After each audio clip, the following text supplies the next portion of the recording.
तो मित्रों, मैं विनोद कश्यप और आप देख रहे हैं अनबाउंड इंडिया। चलिए इतिहास की बात करते हैं और इतिहास के उन झरोकों से झांकने की कोशिश करते हैं जहां से हमारे पुरातन जो हमारी जीवन पद्धति है और जो हमारा जीने का जो तरीका था और जो सभ्यताएं जहां से हमको हल्की सी झलक देती हैं, उन नगरों की हम सैर करेंगे। और हम जिस तरह से सैर करेंगे, जिस रथ में बैठकर हम चलेंगे, उस रथ को खोजा है आपने। नमस्कार। आप संजय मंजुल जी हैं। आप एडिशनल डायरेक्टर जनरल हैं आर्कियोलॉजिकल सर्वे ऑफ इंडिया में। दिल्ली के इस हेडक्वार्टर में हम यहाँ पर बैठे हुए हैं और हम आपसे बात करेंगे। संजय जी, आपका अनबाउंड इंडिया में आने के लिए और आप समय देने के लिए आपका बहुत बहुत धन्यवाद। थैंक यू कश्यप जी हमसे बात करने के लिए, क्योंकि ये सब्जेक्ट बहुत इंटरेस्टिंग है और लोगों के दिल तक है। जी, तो संजय जी, सिलसिलेवार करके हम आपसे आपकी जो शुरुआती दौर की जो बातें हैं और जो इतिहास में जो टर्निंग पॉइंट्स आपके थ्रू जो हमको देखने को मिले हैं, उन सारे विषयों के ऊपर हम संक्षिप्त में आपसे बात करेंगे। एक एक करके हम आपसे प्रश्न पूछते जाएंगे। प्रश्न भी नहीं होंगे, वो हमारी जिज्ञासाएं हैं। मैं उसको प्रश्न की श्रेणी में रखूँगा, जिज्ञासाएं हैं, और उन जिज्ञासाओं का आप जो है वो हमारे दर्शकों को जो है वो उसको अपडेट करेंगे। आज की भरसक प्रयास रहेगा कि आप जो कुछ आपकी जिज्ञासाएं हैं और मैं उसको तृप्त कर सकूं, शांत कर सकूं और पूरी शिद्दत से। आपकी ये जो प्रेजेंटेशन का जो एक तरीका है ना अपनी बात को कहने का, वो बहुत ही ज़बरदस्त है, कमाल का है। और ये जो विधा है वो सब में नहीं होती है। आपने इसको डेवलप किया है अपने अनुभव से, क्योंकि बहुत सारी बातें हम अपने जीवन में करते हैं, अपने प्रोफेशनल लाइफ में, लेकिन हम एक्सप्रेसिव नहीं हो पाते हैं, अपनी बात को उतने प्रभावी तरीके से नहीं बता पाते। लेकिन ये आपके अंदर है। हम उसी प्रभाव का इस्तेमाल करते हुए आपसे पूरे इतिहास का जो हम बातें हैं, जो कि हम कहना चाहते हैं, उससे जुड़ करेंगे। तो सबसे पहले हम आपसे ये जानना चाहते हैं कि आर्कियोलॉजी का जो क्षेत्र है, इसमें आपका आना कैसे हुआ, कब, और वो परिस्थितियां क्या थी? ये बहुत आज से लगभग 30 साल या उससे भी पहले की बात है। जब मैं MA ancient history and archaeology join किया पटना यूनिवर्सिटी में, तब से आर्कियोलॉजी और कल्चर का सफ़र शुरू हुआ। अगर सही मायने में कहें, उसके पहले तो हिस्ट्री, एंटिक्विटी, और वो तो हमारा बचपन से माहौल था, क्योंकि फादर म्यूज़ियम में थे, स्टेट म्यूज़ियम चंद्रधारी संग्रहालय में, श्री राजेंद्र प्रसाद, और वहाँ सीनियर आर्टिस्ट थे। और तो उनका जो काम था, खासकर उन्होंने जो काम किया था, वो हिस्टोरिकल सब्जेक्ट पे उनका बहुत बड़ा रिसर्च था। महाभारत पे, रामायण पे और भागवत गीता पे उनका बहुत बड़ा रिसर्च था।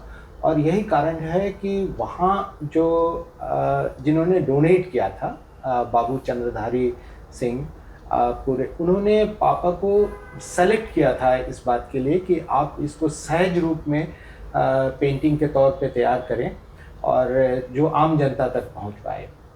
हालांकि जब वो पेंटिंग पापा बना रहे थे, तब तो हम या तो 1 साल 2 साल के थे, 60s की बात है।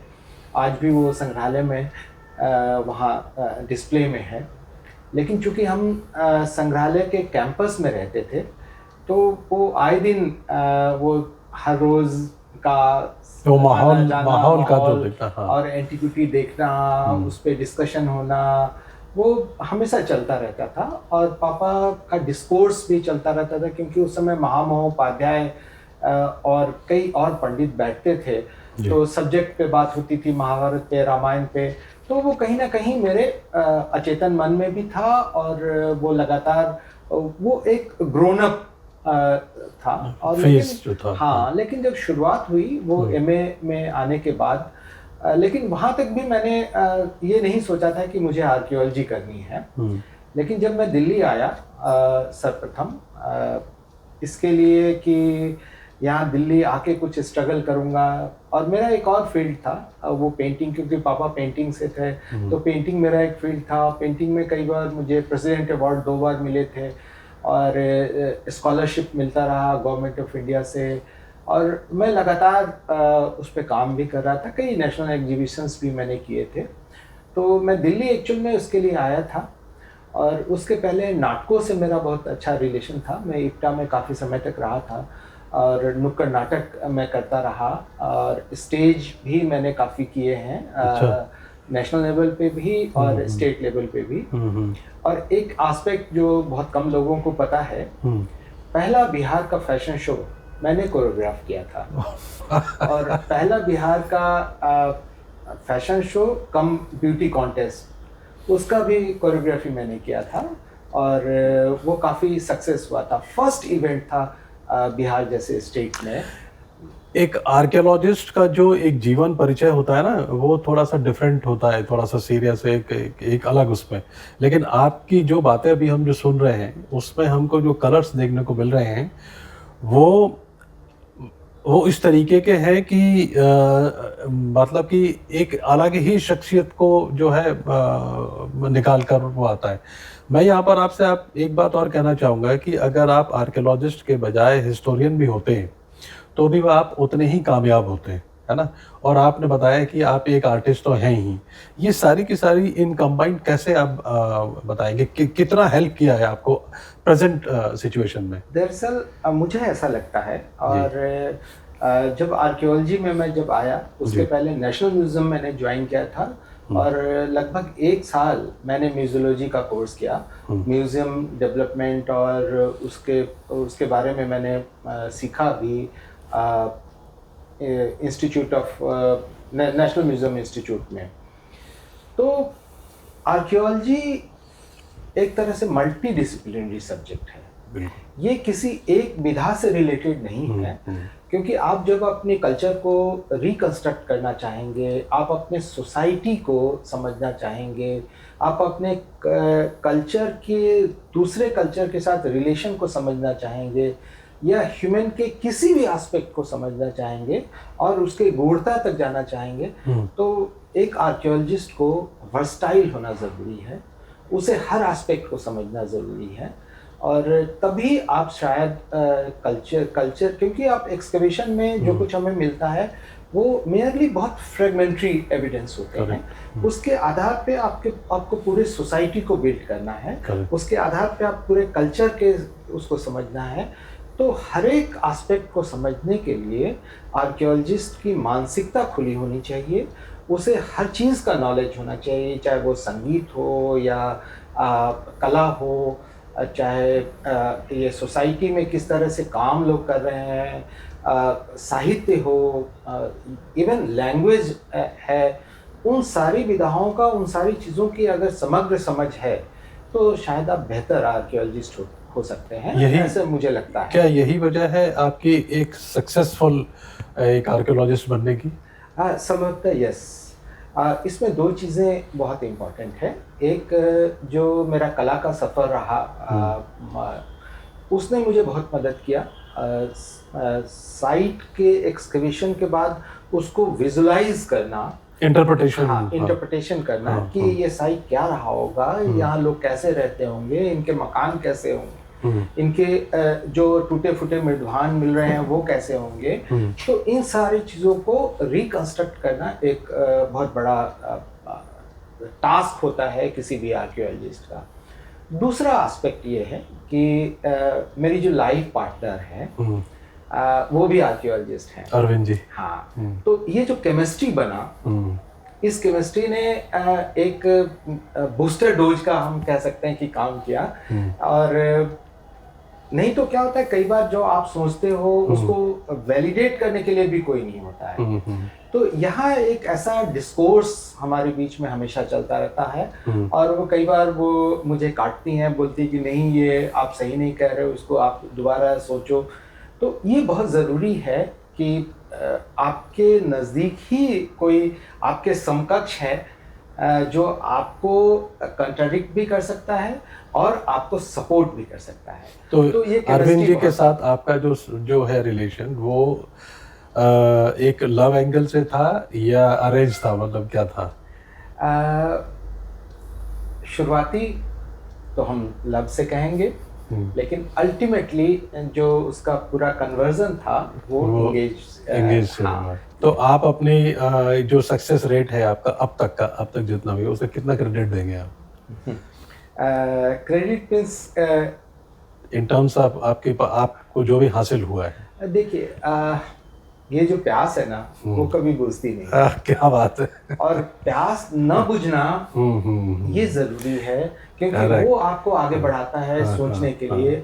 और अभी तो मुझे लगता है कि अभी समुद्र के कुछ बूंदों को ही मैं समझ पा रहा हूँ। अभी तो पूरा सागर है। अभी तो पूरा सागर पड़ा है और हम्म। हर रोज ऐसा लगता है कि अरे ये चीजें और आनी चाहिए थी, ये और हम कर सकते हैं। तो अब ऐसा लगता है कि अब थोड़ी परिपक्वता आ रही है कि हम अपनी संस्कृति के गूढ़ विषयों को समझ पा रहा हूँ और उसके जैसे जैसे अंतस में जा रहा हूँ, जो जैसे जैसे अंदर उसके प्रविष्ट कर रहा हूँ, तो ऐसा लगता है कि ये तो महासागर है और जहाँ हमारे मनीषियों ने और एक जो लंबा सफर है 10,000 सालों का और उसकी जो पूरी जर्नी है, डेवलपमेंट की जर्नी है कि कहाँ से शुरुआत हुई हमारे कल्चर की, हमारी सभ्यता की, और कैसे उसका कल्बिनेशन, चेंजेस और उसमें बदलाव आता गया, एक पूरा पैटर्न हुआ। तो एक पैटर्न है, उसको समझना। और इसके साथ साथ जो हमारे देश का जो विस्तार है, जिसे हम जम्बूद्वीप के नाम से भी जानते हैं, तो एक बृहत्तर जो भारत हमारा है, बृहत्तर भारत की संस्कृति और एक दूसरे संस्कृति के जो रीजनल वेरिएशंस हैं उसको समझना जरूरी है। क्योंकि संस्कृति सिर्फ एक लीनियर पैटर्न नहीं है, बल्कि समानांतर रूप में अलग अलग जो नदियों की धाराएं थी या फिर हिमालय का रेंज था, उन सब में अलग अलग जगह पे अलग अलग संस्कृतियां डेवलप हो रही, बहुत सारे डायमेंशंस हैं। बहुत सारे डायमेंशंस थे। और सबसे बड़ी बात है कि जो जिस जगह पे जो डेवलपमेंट हो रहा था वो लोकल रिसोर्सेज ही यूज करेंगे। बिल्कुल। तो जो आज हम एक्सकवेशन में देखते हैं कि अलग अलग संस्कृति का जो हम नाम देते हैं, एक्चुअल इसका जो सबसे बड़ा पक्ष है वो लोकल रिसोर्सेज को यूज करना, क्योंकि वो आपकी आइडेंटिटी क्रिएट करता है। अगर आप ऐसे जगह पे हैं, साउदर्न इंडिया में हैं, तो आपका जो ड्रेसअप होगा उसी इन्वायरमेंट के हिसाब से होगा, आपका फूड हैबिट वहाँ के डेवलपमेंट पे डिपेंड करता है। लेकिन जैसे ही आप अगर हिमालय में चले जाएंगे तो वहाँ की फूड हैबिट वहाँ के हिसाब से डिपेंड करेगी। आप लद्दाख और ड्राई रीजन में जाएंगे तो वहाँ की जो संस्कृति है, वहाँ के लोकल जो रिसोर्सेज हैं उसके आधार पे डेवलपमेंट होगा। तो इन संस्कृतियों का जो वेरिएशंस है और उसका आपस में जो जुड़ाव है और आपस में जो संबंध है, उसको समझना एक बहुत बड़ा चैलेंज है किसी भी आर्कियोलॉजिस्ट के लिए। और ये तभी वो कर सकते हैं जब आप संस्कृति के गूढ़ में जाएं, उसको अच्छे से समझें और उस एनवायरनमेंट को समझें, तभी आप उस संस्कृति को अच्छे से रिलेट कर पाएंगे। और यही एक स्ट्रेंथ होता है आर्कियोलॉजिस्ट का, क्योंकि हम फॉर्चुनेटली मुझे पूरे इंडिया में एक्सकवेशन करने का मौका मिला, बहुत कम लोगों को मिलता है। और इंडिया अक्रॉस द कंट्री हमने एक्सकवेट किया है, तो अलग अलग संस्कृतियों को समझने का मौका मिला, वहाँ के एनवायरनमेंट को समझने का मौका मिला, वहाँ के कल्चरल कंपोनेंट को समझने का मौका मिला। तब जब आज हम देखते हैं तब हमें समझ में आता है कि नॉर्थ ईस्ट में ऐसा क्यों था। वहाँ जो चीजें मिल रही थी, सपोज अर्ली फेज में नॉर्थ ईस्ट में हमें ब्रिक नहीं मिल रहा है, क्योंकि वहाँ जरूरत नहीं थी, बैम्बो और उस पे लोग आधारित थे। वैसे ही आप गंगा यमुना दोआब में चले जाएंगे तो वहाँ बहुत सारा टिम्बर था, तो टिम्बर आर्किटेक्चर डेवलप हुआ और पूरे गंगा वैली में पाटलिपुत्र तक टिम्बर आर्किटेक्चर डेवलप हुआ। अब जब एरिड जोन में जाएंगे तो वहाँ अच्छी लकड़ियाँ नहीं है, तो उनको लकड़ी दूर से लाना पड़ेगा, तो उन्होंने मड ब्रिक और उसका निर्माण किया। अब गुजरात जाएंगे जहाँ पत्थर अवेलेबल था, तो वहाँ पत्थर के आर्किटेक्चर बने, उसको कटिंग करना उन्होंने सीखा। तो जो ये रीजनल वेरिएशंस हैं और वो ह्यूमन इंस्टिंक्ट है, वो ह्यूमन डेवलपमेंट है, माइंड उसके हिसाब से वर्क करता है कि आपको यहाँ क्या जरूरत है। और फिर आप जब एक्सकवेट करते हैं तो चाहे बहुत सारे कल्चर कंपोनेंट एक जैसे हों, लेकिन उसका डिफरेंसेस जो है उसको भी आइडेंटिफाई किए बिना आप कल्चर को बहुत अच्छे से नहीं कर सकते। वैसे मेरा अगला प्रश्न जो था भारत के इतिहास पर ही था। अब यहाँ पर आपने इतना डिटेल में बताया, लेकिन मैं फिर भी आपसे ये पूछना चाहूँगा कि ये भारत ही है, क्या ये मैं सही हूँ, आप मुझे करेक्ट कर सकते हैं, जहाँ पर हमको हिस्ट्री के तौर पर, आर्कियोलॉजी के तौर पर एक वेरिएशन देखने को मिलता है ना, और हमको एक पूरा पैटर्न पिछले हजारों सालों का देखने को मिलता है। ये जो एक्सक्लूसिव जो हमारा जो एक खास एरिया है, यही भारत के इतिहास को खास बनाता है। भारत का इतिहास आपके लिए क्या मायने रखता है? भारत का इतिहास एक्चुअली भारत की संस्कृति है, और जो कुछ भी हमारे यहाँ अभी तक लिखित इतिहास जिसे हम कहते हैं, इतिहास को हम दो दृष्टिकोण से देखते हैं।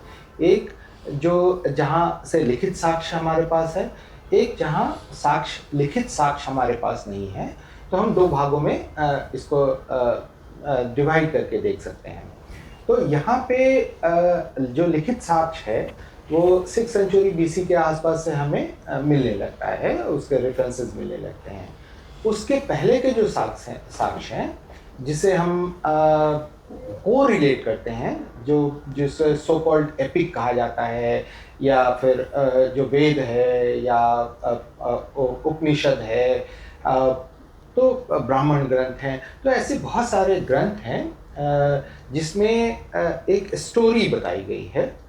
स्टोरी के में बहुत सारी चीज़ों को मिक्स किया गया है, जैसे उस समय के फिलॉसफी है या उस समय का धार्मिक बिलीफ है क्या है, उस समय की सोसाइटी, उस समय की संस्कृति, उस समय की ज्योग्राफी, उस समय का लाइफ स्टाइल, इन चीज़ों को एक बहुत अच्छे से बुना गया है। और यही कारण है कि ज़्यादातर ये समझा जाता है कि ये इतिहास नहीं है, या फिर कुछ लोग कहते हैं ये धार्मिक ग्रंथ है, या कुछ लोग ये कहते हैं कि ये फ्रिक्शन है, ये सिर्फ स्टोरी है। लेकिन हमें क्या है, as an archaeologist, as an historian, हम उसमें क्या देखते हैं? इसमें एक चीज और भी तो आती है, काल्पनिक है, जिसको हम मैथोलॉजी कहते हैं। बिल्कुल वही मैं कह रहा, कुछ लोग समझते हैं कि ये स्टोरी है, मैथोलॉजी है।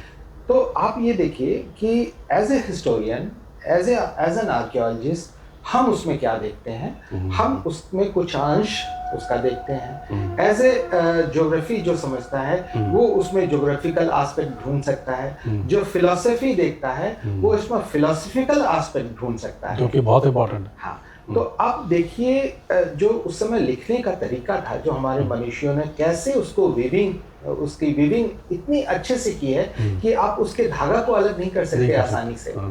और वो इसलिए कि आम आदमी उसको बहुत अच्छे से ग्राह्य कर सके। और यही कारण है कि आज भी महाभारत अपने अलग अलग थोड़े से चेंजेस के साथ हर किसी के माइंड में है। जो पढ़ नहीं सकता वो उसको, आप उस गांव में भी चले जाएं तो वो कहेगा कि ये भीम की लाठी है, तो यहाँ आए थे पांडव, यहाँ आए थे। तो ऐसे स्टोरीज आज भी गांव-गांव में विद्यमान है। क्यों? सही बात है।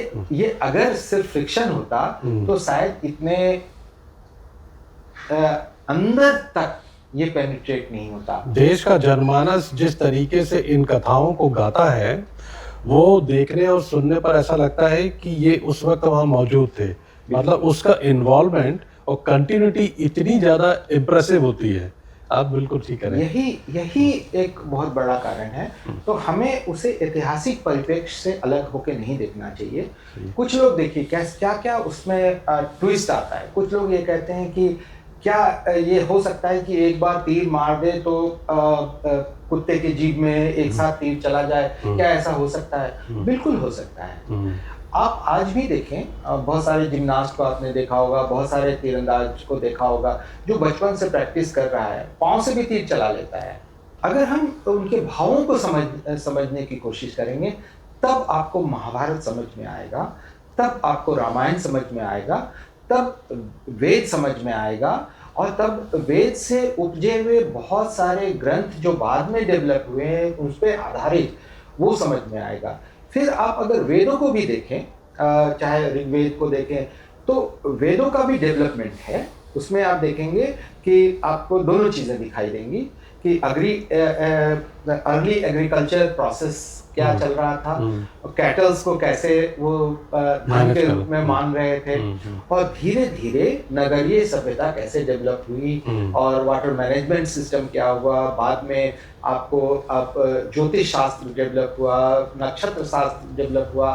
तो ये जो एक लंबा सफर था ह्यूमन बीइंग का, डेवलपमेंट का, वो इंडिजिनस डेवलपमेंट को साफ दर्शाता है। उदाहरण के तौर पे मैं आपको लेटेस्ट एक्सकवेशन की अगर हम बात करें, राखीगढ़ी, तो राखीगढ़ी और कई ऐसे और साइट है, बिराना है, राखीगढ़ी है, कुणाल है, जहाँ 6000-7000 साल बीसी यानी 9000 साल के लगभग के हमें रिमेन्स मिलने लगते हैं। इसका अर्थ क्या है? इसका अर्थ ये है, और उसकी कंटिन्यूटी है। तो वो कैसे डेवलप कर रहे हैं, जब आप इंडिजिनस डेवलपमेंट होगा तो आप वहाँ के एनवायरनमेंट को समझेंगे, आप हर साल की बारिश को समझ रहे हैं पीढ़ी दर पीढ़ी। आज भी मुझे याद है कि मेरी माँ पहले बता दिया करती थी कि अब देखो ये हथिया चढ़ने वाला है, अब देखो अब इसमें करमा आएगा, हथिया है तो बूंदे मोटी आ जाएंगी, बारिश की बूंदे मोटी आएंगी, कनबा बहुत तेज बारिश होगी। तो इस तरह की प्रेडिक्शंस जो है वो पीढ़ी दर पीढ़ी ट्रेवल कर रही थी, और ये वही कल्मिनेट हुआ है वेदों में, वही कल्मिनेट हुआ है और ग्रंथों में। तो इसे सिर्फ ये ना समझना चाहिए, उसके मन को, उसके भाव को, उसके अंदर छिपे हुए जो ज्ञान की कंटिन्यूटी है उसको एसेस करना ज़रूरी है। और एज एन आर्कियोलॉजिस्ट हम सोसाइटी को समझते हैं, एक्सकवेशन को देखते हैं और लिटरेचर को पढ़ते हैं, तब उसकी क्लैरिटी जो है वो समझ में आती है कि हमारी संस्कृति कैसी होती है। जी मित्रों, ये जो चर्चा है ये बहुत इम्पोर्टेंट आगे होने वाली है, क्योंकि धीरे धीरे इसके गियर हम चेंज करेंगे। आप लोगों से मेरी एक अपील है कि इस स्टोरी को स्किप ना करें, एक वन गो में आप इसको देखें, तभी आप इसका पूरा तरीके से आनंद उठा पाएंगे। और वो दर्शक जो कि स्टोरी देखते हैं लेकिन सब्सक्राइब नहीं करते, वो मेरी उनसे ये एक प्रार्थना है कि सब्सक्राइब जरूर करें, और जो लोग मॉनेटरी सपोर्ट करना चाहते हैं अनबाउंड इंडिया को, वो मॉनेटरी सपोर्ट भी करें। आगे बढ़ते हैं। संजय जी, आपने अपने बचपन में भारत के इतिहास को जो पढ़ा है, जो समझा था, और उसके बाद जैसे जैसे हमारी समझ बढ़ती है तो हमारे अपने ही मिथक टूटते हैं। आज जब इतिहास को जब देखते हैं और पीछे मुड़ के देखते हैं तो आप क्या पाते हैं कि हमने पीछे क्या पढ़ा और असल में था क्या? ये प्रश्न बहुत क्रिटिकल है, क्रिटिकल इन द सेंस कि वास्तव में जो कुछ हमें पढ़ाया गया था वो कुछ तो फ्रिक्शंस जैसे लगते हैं आज के डेट में। ऐसा लगता है कि ये परोसा गया है आपको समझने के लिए, लेकिन अगर उसके आप उस समय जो नैरेटिव बनाए गए थे इतिहास का और आज जिस संदर्भ में हम देखते हैं, दोनों में अंतर है। उस समय जो नैरेटिव बनाए गए वो एक लंबे समय तक जो कुछ लिखा गया था और जो वेस्टर्न आइडियोलॉजी हमारे उस पर परोसी गई थी, क्योंकि जो आप एक चीज़ देखेंगे, जो एक्सकवेशन की पद्धति भी शुरू हुई कनिंघम, उसके बाद जब व्हीलर ने उसको एस्टेब्लिश किया और व्हीलर ने लिखने की पद्धति शुरू की कि आपको रिपोर्ट राइटिंग ऐसे करनी है, आपको लेयर को ऐसे समझना है, इस चीज़ को ऐसे करनी है, लेकिन इसका इंटरप्रिटेशन जो है वो सिर्फ उसके सुपरवाइजर यानी व्हीलर और ऐसे लोग ही उसको इंटरप्रेट करेंगे। आर्कियोलॉजिस्ट का काम होता था कि उसको डॉक्यूमेंट करना, जो चीज़ें मिल रही है, और सामने रख देना। बहुत सारी पद्धति जो हमारी अपनी पद्धति थी, अपना जो सिस्टम था, उसको मॉडिफाइड किया गया और उसको वेस्टर्न पद्धति उस पर थोपी गई। यही एक कारण था कि धीरे धीरे हम लोग काफ़ी नीचे आते चले गए। और आज के इतिहास को और जो पढ़ाया जा रहा है जिस इतिहास को, उस इतिहास में निश्चित रूप से बदलाव की ज़रूरत है। मैं आपसे जो पूछना चाह रहा था वो ये था कि जब हम अपने ही पुराने विचारों को जब आप देखते हैं, समझते हैं, तो हम उसको अपडेट करते हैं, है ना? हमको बुरा तो लगता नहीं है कि भाई मैं तो पहले ऐसे सोचता था। ये कंटिन्यूस प्रोसेस है। लेकिन एक बहुत बड़ा वर्ग है ऐसा हमारे देश में जिसको बहुत बुरा लगता है, वो अपडेटेड नहीं होना चाहता। दरअसल देखिए क्या होता है, एक ह्यूमन साइकोलॉजी है कि अगर आपने 10-20 किताबें किसी चीज़ पे लिख दी हैं, तो आप लास्ट टाइम तक ये उससे बाहर निकलना नहीं चाहते, जबकि आपको कई बार पता होता है सब मालूम है। हाँ, कि कहीं ना कहीं मुझे चेंज करना चाहिए अपनी बातों को, लेकिन वो उससे निकल नहीं पाते क्योंकि उन्हें लगता है कि मेरे इतने लंबे रिसर्च का जो परिणाम है ना, वो बदल जाएगा। और यही कारण है कि बहुत सारे आर्गुमेंट्स जो है वो ऐसे आर्गुमेंट्स आएंगे, ऐसा लगेगा कि ये इतने बड़े स्कॉलर तो ऐसा नहीं बोल सकते। हाँ। तो बहुत कम स्कॉलर्स होते हैं जिनकी मानसिकता खुली होती है, और इसी को रिसर्च कहते हैं। इसी को आज जो कुछ हम सोच रहे हैं, हो सकता है कि आने वाले कुछ समय बाद वो नए कलेवर में आ जाए, नए रूप में आए, नई चीजें उसमें ऐड हो, नए मॉडिफिकेशंस हो। इसके लिए हमें हमेशा तैयार रहना चाहिए। आपकी मानसिकता हमेशा खुली रहनी चाहिए कि आप जो चीजें नीचे दबी हैं, जो चीजें वो हम तो थोड़े परसेंट कई बार आ रहे हैं ना, वो कब नई चीजें आएंगी और कब आपके नरेशन को बदलेगा, ये आप नहीं कह सकते। और यही कारण है कि कई एक्सकवेशन ने नए नए तथ्य दिए हैं। और मुझे तो ऐसा लगता है कि मैंने जहाँ जहाँ काम किया, चाहे नॉर्थ ईस्ट में काम किया हो, या बिहार में काम किया हो, या गुजरात, राजस्थान में, या तो हर जगह एक नए एस्पेक्ट और चीज़ें आई हैं जो उस पर्टिकुलर टाइम फ्रेम में नई चीज़ें जोड़ रही हैं, नए दृष्टिकोण ऐड कर रही हैं। भारत का जो जन सामान्य है वो अभी असल इतिहास को जानने पे कितना दूर है? आप जैसे जो आर्कियोलॉजिस्ट हैं, हिस्टोरियंस हैं, रिसर्चर हैं, वो लगातार इस बात को अपडेटेड कर रहे हैं।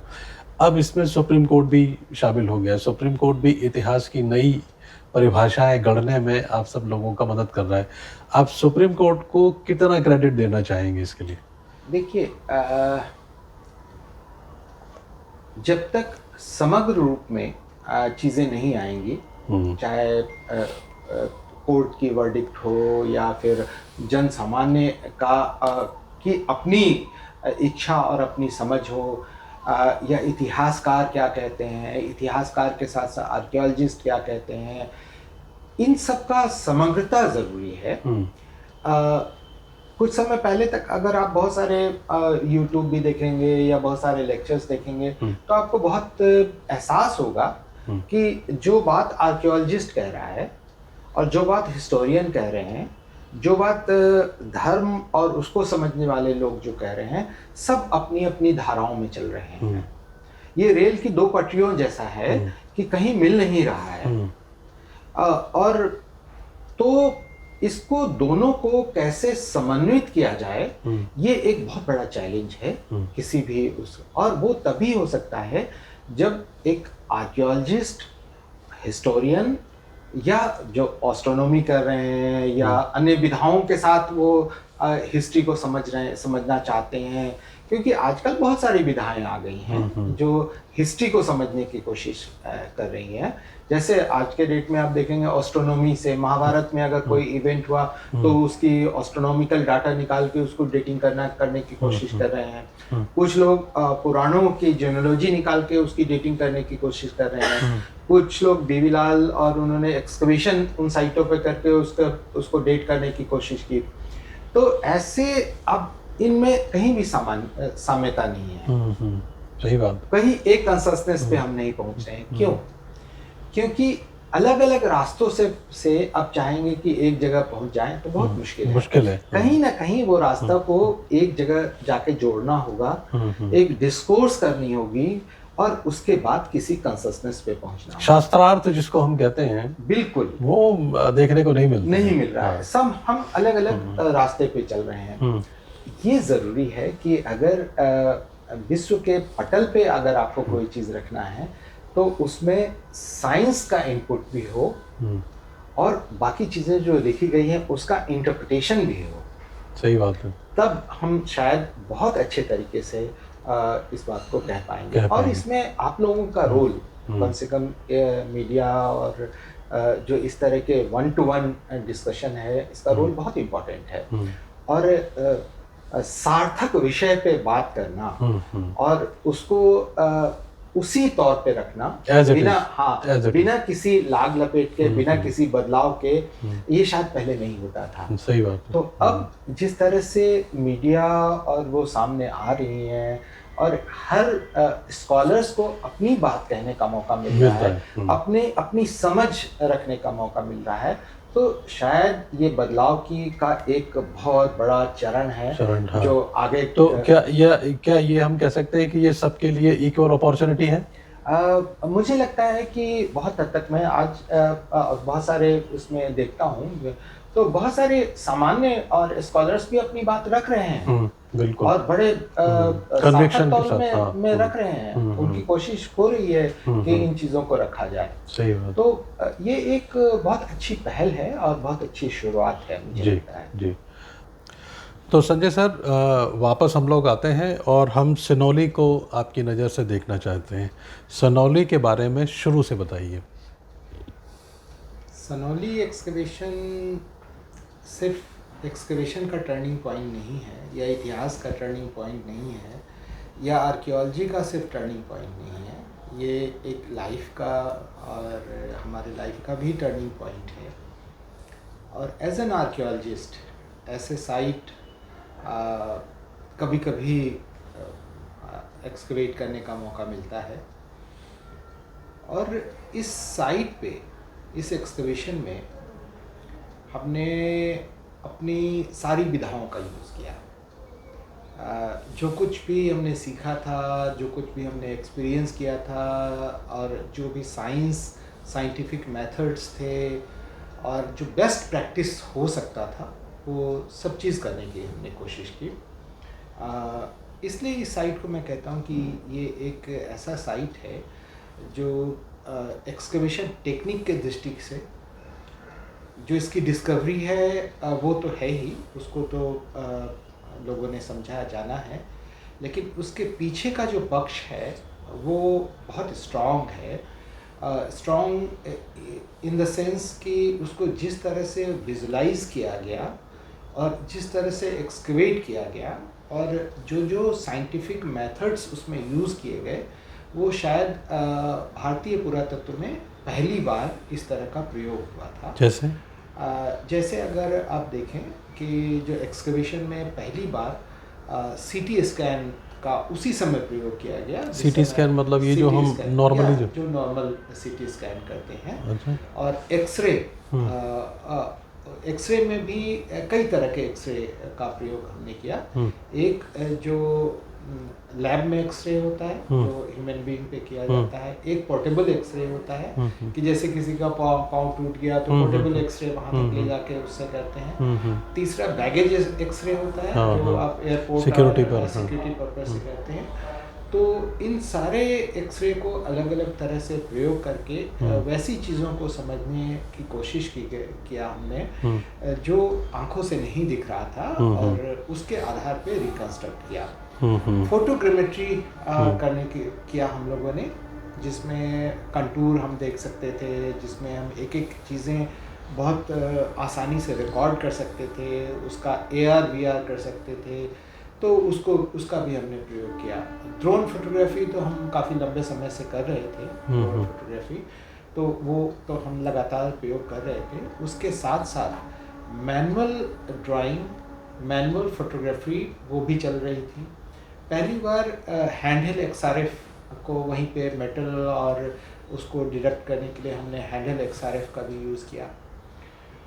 एज एन आर्कियोलॉजिस्ट और एज एन आर्टिस्ट ऑल्सो, तो मैंने उसको उसी समय ड्राइंग करके उसको रिकन्स्ट्रक्ट करना, वो भी ऑन साइट प्रयोग हम लगातार लोग कर रहे थे।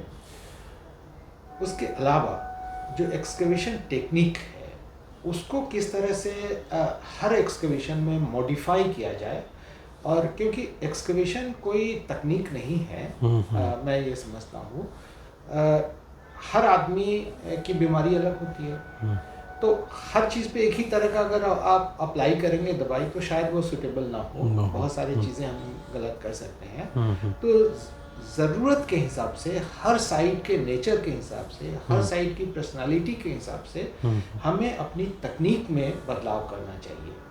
और ये हमने बखूबी समझ लिया था अपने पिछले कई एक्सकवेशन में, कि किस तरह के छोटे छोटे चेंजेस जो हैं बहुत मायने रखते हैं एक्सकवेशन टेक्निक में।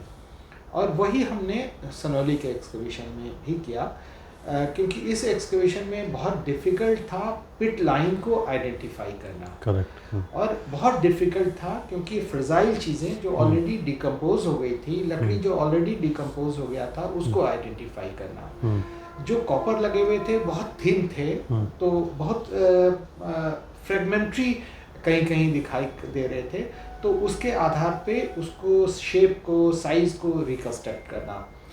दूसरा, कई चीज़ें डिफरेंट लेवल पे थी, तो उस लेवल की अंडरस्टैंडिंग को डेवलप करना। तो इन सब चीज़ों को हमने एक्सकवेशन में कहाँ वर्टिकली एक्सकवेट करना है, कहाँ हॉरिजॉन्टली एक्सकवेट करना है, किन चीज़ों को हमको लिफ्ट नहीं करना है, और किन चीज़ों पे डिफरेंट अलग अलग टूल का उपयोग करना है। जैसे डेंटल टूल है तो वो छोटे छोटे टूल होते हैं, बहुत सारे टूल हमने वहाँ पे डेवलप किए, बना के कि ज़रूरत के हिसाब से, ज़रूरत के हमको इस तरह के टूल चाहिए। तो एक जो ट्रेडिशनल टूल्स थे, ट्रेडिशनल मेथोडोलॉजी था, उसको हमने अपने ज़रूरत के हिसाब से मॉडिफाई किया, और उसका ये परिणाम था कि जो चीज़ें पिछले एक्सकवेशन में 2005-06 में भी वहाँ एक्सकवेशन हुआ था, एएसआई ने किया था, तो वो चीज़ें जो फ्रेगमेंट्री चीज़ें निकली थी, जो अलग अलग पार्ट में निकले थे,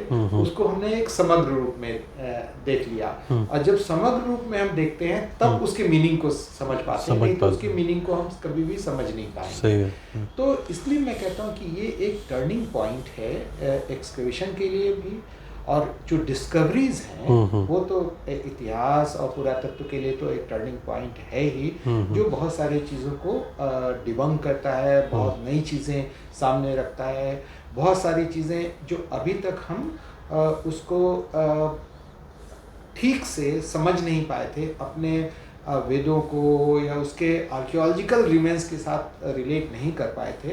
तो वो इस फाइंडिंग्स ने एक बहुत बड़ा इंसाइट दिया हमें कि, और दूसरा, अब कोई एक जब उदाहरण आ जाता है ना, तो फिर नेक्स्ट एक्सकवेशन जो दूसरा एक्सकवेटर करता है उसको पता होता है कि इस तरह की चीज़ें मिलेगी तो हमको कैसे एक्सकवेट करना चाहिए।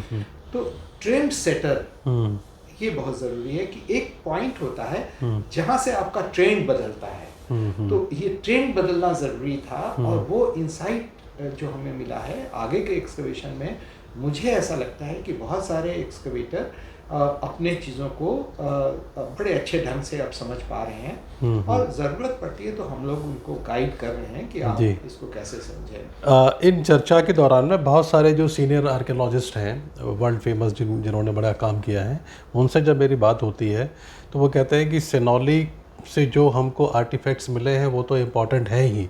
सिनौली इसलिए भी ख़ास हो जाती है कि जिस ख़ास तरीके से उसको एक्सकेवेट किया है वो आगे आने वाली जो जनरेशन है उनके लिए एक बहुत ही ज़बरदस्त है। तो इसमें जब आप वर्टिकल और हॉरिजेंटल डिगिंग की जब बात करते हैं, इसके बारे में थोड़ा बताइए कि ये वर्टिकल और वो क्या है। नॉर्मली जब हम वर्टिकल डिगिंग करते हैं तो वो कल्चरल सीक्वेंस जानने के लिए करते हैं, क्योंकि परत दर परत जो चीज़ें जमी हैं तो सबसे नीचे वाली सबसे पुरानी होती है, सबसे टॉप वाली सबसे नई होती है। तो उसमें हम क्या करते हैं, वर्टिकल डिगिंग करके हम ये देखते हैं कि सबसे पुराने कल्चर कौन सा है और नया कल्चर कौन सा है। लेकिन हॉरिजेंटल डिगिंग हम जब करते हैं तो उसके प्लानिंग को समझने के लिए करते हैं। जैसे अगर हाउस प्लान है तो हाउस प्लान वर्टिकल डिगिंग से नहीं पता चलता है, तब वो हॉरिजेंटल डिगिंग करते हैं। यहाँ पे केस अलग था, क्योंकि जब जो बरियल होता है वो वन टाइम एक्टिविटी है। करेक्ट। हम एक बार पिट खोदते हैं और फिर उसमें हम अपने डेड बॉडी को अलॉन्ग विथ अलग अलग चीज़ें जो आपको ऑफर करना है, रिचुअल परफॉर्म करना है, उसके साथ उसको बरीड करते हैं। तो ये वन टाइम एक्टिविटी है। लेकिन with in one time activity आप किसी चीज़ को पहले रखेंगे, किसी चीज़ को बाद में रखेंगे, तो उसके सीक्वेंस को आप नहीं समझेंगे तो आपको ये पता नहीं चलेगा कि रिचुअल कैसे परफॉर्म किया गया। यहाँ पे केस ये था कि जो बॉडी रखी गई है वो एक बॉक्स में रखी गई है, यानी शव पेटी है, उसमें रखी गई है और उसमें 4 लेग लगे हुए हैं। तो वो क्या है, जब आप खाट पे बैठते हैं तो ऊंचाई पे बैठते हैं और उसके नीचे भी सामान रख दिया गया और पॉट जो रखी गई वो नीचे ज़मीन पे चटाई बिछा के या चीज़ें बिछा के पॉट्स ऑफरिंग की गई और एक खाट पे, तो डेड बॉडी ऊपर आ जाएगी और बाकी सामान नीचे रह गया। तो अगर नॉर्मल आर्कियोलॉजी अगर हम देखें, हॉरिजेंटल जब डिग करते हैं तो ऊपर का चीज़ नया हो जाता है और नीचे का चीज़ पुराना हो जाता है। यहाँ पे केस वो नहीं, उल्टा। तो ये अंडरस्टैंड, यही कारण है कि बहुत सारे एक्सकवेशन में पहले जो हुआ कि हमने एक बार पिट खोदा और अगर डेड बॉडी ऊपर है, कुछ नीचे पॉट भी रखे हुए हैं, तो हमने ये एक्सकवेटर ने ये कह दिया कि पहले पॉट रखा गया और उसके बाद बॉडी को लिटा दिया गया। लेकिन केस वो नहीं था, क्योंकि बॉडी कभी भी पॉट के ऊपर नहीं रखा जा सकता और ऐसा कोई प्रैक्टिस भी नहीं है। तो क्या हुआ, लकड़ी की चीजें जो थी वो डिकम्पोज हो गई। जो डिकम्पोज हो गई तो ऐसा लगता है कि नीचे पॉट है और ऊपर डेड बॉडी है। ये इनसाइट जो है, ये पिछले एक्सकवेशंस जितने हुए हैं, चाहे वो कालीबंगा का एक्सकवेशन हो, रोपड़ का के बरियल का एक्सकवेशन हो, चाहे हड़प्पा मोहनजोदड़ो के बरियल का एक्सकवेशन हो या धौलावीरा के बरियल का एक्सकवेशन हो, उसको रीएसेस करने की ज़रूरत है। क्योंकि वहाँ भी कुछ ऐसे, कालीबंगा में भी एक ऐसा बरियल है जिसमें बहुत सारे मृदभांड मिले थे और बॉडी के नीचे भी मृदभांड मिले थे। तो इसका मतलब ये प्रैक्टिस सिर्फ ऐसा नहीं कि सनौली में था, इसी तरह की प्रैक्टिस और हड़प्पन साइट में या और समानांतर कल्चर जो चल रहा था वहाँ भी ऐसे प्रैक्टिस थे। इस एक्सकवेशन ने इस बात को बहुत अच्छे से साबित किया कि एक्चुअल बॉडी का जो स्केलेटन का पोजीशन है वो क्या है, डिकम्पोज कैसे होता है बॉडी, और फिर हर चीज़ों का जो प्लेसमेंट है वो उसका क्या इम्पोर्टेंस है और उसको कैसे समझा जाए। इसलिए ये एक्सकवेशन एक्सकवेटर के लिए इम्पॉर्टेंट है, स्टूडेंट के लिए इम्पॉर्टेंट है कि जब हम कोई एक्सकवेशन करते हैं तो उसको कैसे इंटरप्रेट करें और उसके पोजीशन को, उसके जो कॉन्टेक्स्ट है उसको कैसे समझें। सपोज़ आपको एक उदाहरण देता हूँ कि अगर कोई लकड़ी की टेबल है, उसके ऊपर अगर आपने एक सामान रखा, मेटल का सामान रखा या कोई भी सामान, मृदभांड रखा, फिर मिट्टी चली गई, सब जगह मिट्टी भर गई और लकड़ी धीरे धीरे डिकम्पोज हो गया, तो वो आपको जमीन से ऊपर दिखेगा ना, बिल्कुल सरफेस वो हैंग ऐसा लगेगा कि हवा में है। लेकिन एक्सकवेटर जब हॉरिजेंटल एक्सकवेशन करता है तो उसको लगता है अच्छा ये बाद में रखी गई है, लेकिन वो बाद में नहीं रखी गई है, वो तो उसके साथ ही रखी गई थी, लेकिन नीचे की चीज़ें डिकम्पोज हो गई। ऐसे ही एक उदाहरण मैं बताता हूँ, एक्सकवेशन के दौरान हमें एक बो के इम्प्रेशन मिले। और जब हल्की बारिश हो गई थी, बारिश के बाद हमने उसको ढका, लेकिन फिर भी बारिश की बूंदें चली गई थी, तो हम उसको क्लीन कर रहे थे, उसको स्क्रैप करके क्लीन कर रहे थे। उस क्लीनिंग के दौरान हमें ये दिखा कि अरे ये तो एक इम्प्रेशन है, और उस इम्प्रेशन को जब हमने मार्क किया तब दिखा कि अरे ये तो एक धनुष है, धनुष डिकम्पोज हो गया है, और उसके साथ 4 एरोहेड्स थे। तो ये क्लियर हो गया कि ये धनुष और धनुष के बाणाग्र जो है वो एरोहेड के तौर पे वो है, लकड़ी के स्टिक उसके गल चुके हैं, धनुष भी गल गया है, लेकिन उसका इम्प्रेशन रह गया था। तो ऐसी छोटी छोटी चीज़ें जो हम एक्सकवेशन में मिस कर जाते हैं, और कई बार पॉसिबल भी नहीं होता कि हम उसको समझ पाएं, क्योंकि नेकेड आई से समझना मुश्किल है। तो लेकिन तब ये पता चलता है कि कैसे छोटे छोटे इम्प्रेशन को हम देखें, एक्सकवेशन में विजुलाइज करें, रिकंस्ट्रक्ट करें, और फिर उसके कॉन्टेक्स्ट को समझें। तो इसलिए मैं कहता हूँ कि सनौली एक लैंडमार्क है एक्सकवेशन के क्षेत्र में। एक उदाहरण मैं यहाँ पे साइट कर रहा हूँ कि एक लेक्चर हुआ था IGNCA में, उसमें पद्मश्री RS बिस्ट, सबने नाम सुना है, धौलावीरा एक्सकवेशन के डायरेक्टर थे, मेरे गुरु भी हैं, वो उसको चेयर कर रहे थे। उस एक्सकवेशन के बाद का जस्ट एक्सकवेशन के बाद का लेक्चर था, तो सबको क्यूरियोसिटी थी कि क्या मिला है, इसकी क्यूरियोसिटी थी। तो उस लेक्चर में जब उन्होंने सारे फाइंडिंग्स को देखा और समझा, तो अपने लेक्चर में उन्होंने कहा कि ये आज भी रिकॉर्डेड है, यूट्यूब पे भी आप उसको देख सकते हैं, उनके कमेंट्स को। उन्होंने ये कमेंट कहा कि शायद ये हिंदुस्तान में पहला ऐसा एक्सकवेशन मैं देख रहा हूँ जो अभी तक मैंने भी नहीं देखा था। और सर जॉन उली, जिन्होंने उर का एक्सकवेशन किया था, उर के एक्सकवेशन के समानांतर या उससे बेहतर एक्सकवेशन है ये, जो अभी हम लोगों ने किया है, हमारी टीम ने जो किया। और उन्होंने ये भी कहा कि ये पहली बार उन्होंने ही ये टर्म दिया कि ये सेंचुरी का सबसे बिगेस्ट डिस्कवरी है और बेस्ट एक्सकवेशन है जी। तो उनका कहना मेरे लिए एक बहुत बड़ी चीज़ थी।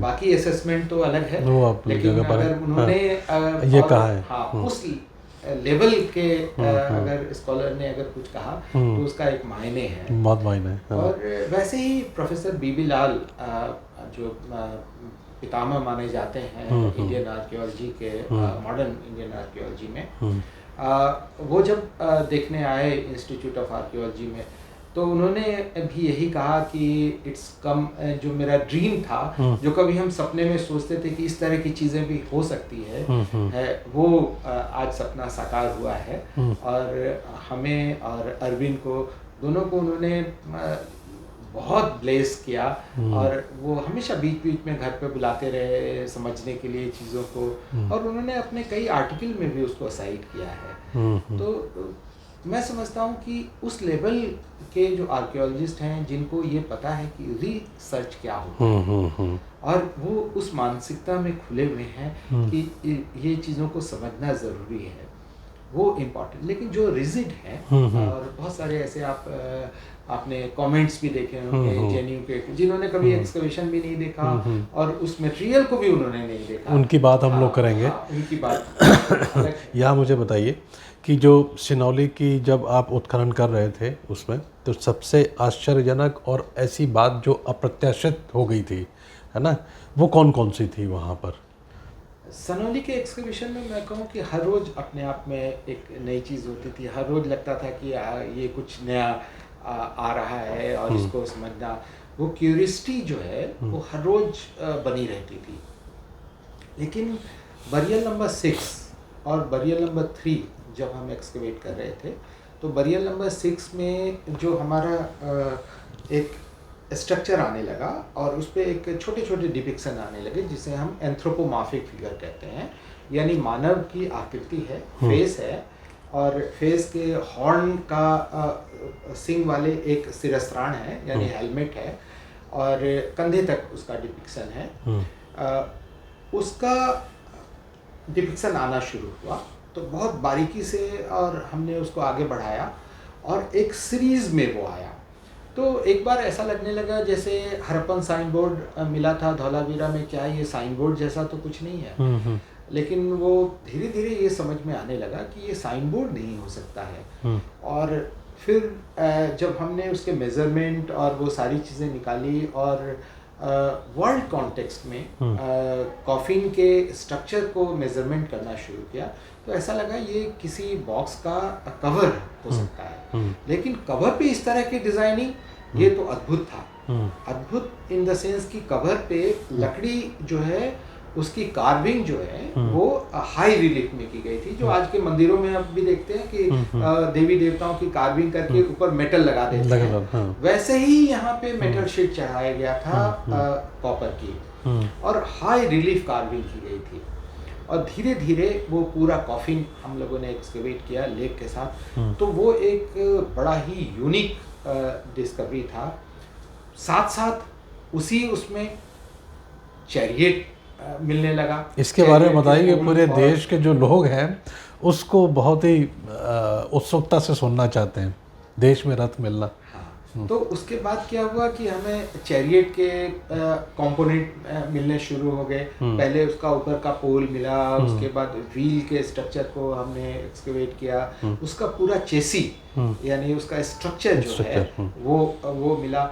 और सिर्फ एक चैरियट नहीं, उसके दूसरा चैरियट यानी 2 चैरियट एक साथ बैक टू बैक रखे हुए थे। तो दोनों चैरियट एक्सकेवेट जब हुआ, उसके साथ हमें एक जिसको हम कहते हैं चैलिस, यानी एक ऐसा पात्र जिसमें शायद ऑफरिंग के लिए या कुछ राजा जब प्रोसेशन में निकलते होंगे तो उसके ऑफरिंग के लिए या फ्रूट रखने के लिए, ऐसी चीज़ें उसमें, वो कॉपर का बना था। और उसका बेस जो था वो टर्टल बना था, उसमें कछुए का बेस था।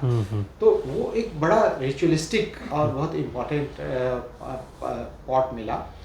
एक कॉपर का चैनल भी नीचे रखा था, और पूरा जो, और गोल्ड के बीट भी उसके साथ मिले हमें।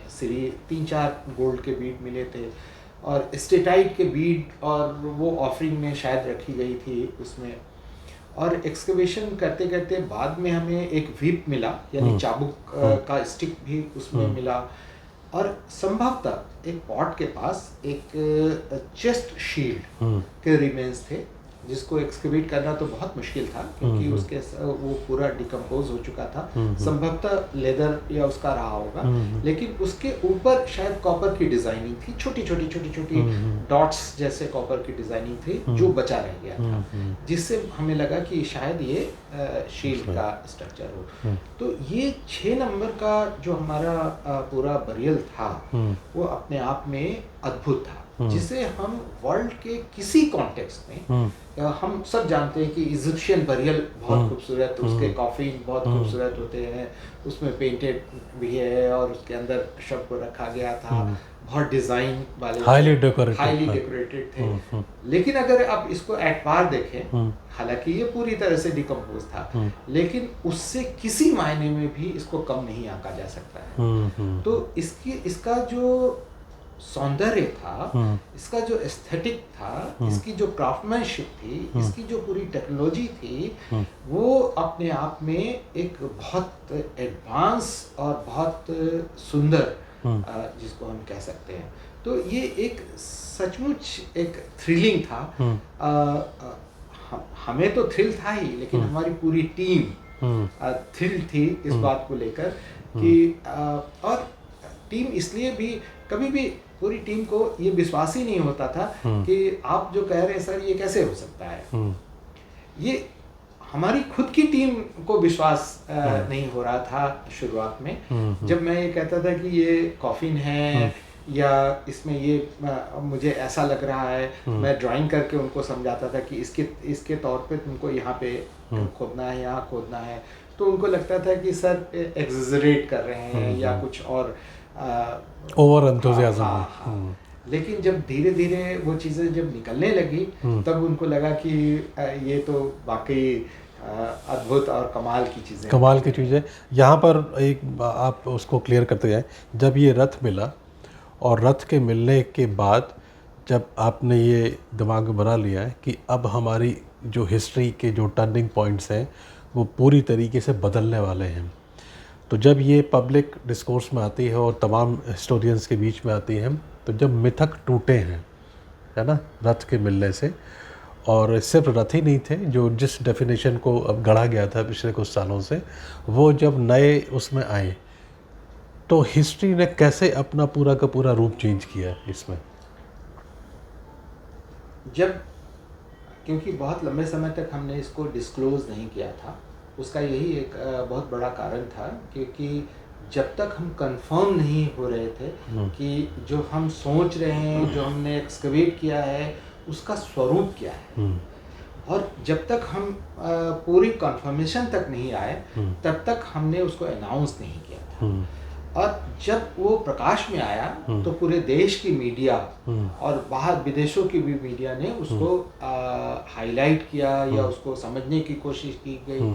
लेकिन आप जानते हैं कि मीडिया में बहुत अलग अलग तरह से प्रोजेक्ट किया जाता है। कई बार किसी ने और लोगों से पूछ लिया और उन्होंने कहा ये तो अर्जुन का ही रथ है, किसी ने कह दिया ये महाभारत का ही रथ है। तो इसके रंग को अलग तरह से भी कई बार प्रस्तुत किया गया, जो मैंने अपने उससे नहीं कहा था। तो क्या हुआ, जो रिएक्शंस थे लोगों के, वो उनको ऐसा लगता था कि ये सारी चीज़ें बढ़ा चढ़ा के बोली जा रही हैं, ये एक्चुअल ऐसा नहीं है। दूसरा पक्ष ये था कि जो इस पे विश्वास ही नहीं करता था कि रथ भी हो सकता है, युद्ध के रथ हो सकता है भारत में। तो एक दूसरा पक्ष ये था कि वो उन्होंने जिन्होंने देखा, उनमें से कुछ लोगों ने आके एक्सकवेशन भी देखा था।